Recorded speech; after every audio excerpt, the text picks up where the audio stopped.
Mike. This is his trust management company, which he opened using his knowledge, experience, and money earned from investing. And this is John, his friend and old colleague. John is deep in debt, and right now he's going to get a job at Mike's company. How did this happen? A few years ago, when Mike had a good job, he decided that simply spending or just saving money is not the most profitable way to go. He learned about different investment prospects and found learning courses. He attended training on financial literacy and invested his funds in different financial instruments like stocks, currencies, gold, and ETF.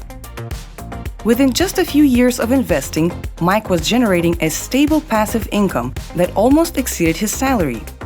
During that same time, John, confident in his financial position, spent all the money he earned without thinking of saving or controlling his funds.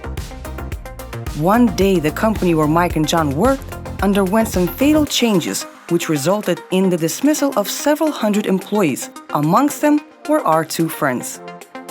Being in the same boat, Mike and John had very different perspectives.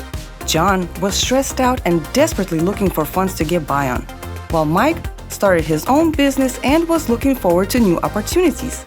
This story clearly shows us it doesn't matter how much money you make and how much money you have right now. What's important is how you dispose of what you have and what goals you set for yourself. If you're interested in managing your finances and savings, if you want to learn to set proper goals and achieve them, then sign up today and learn to manage your money.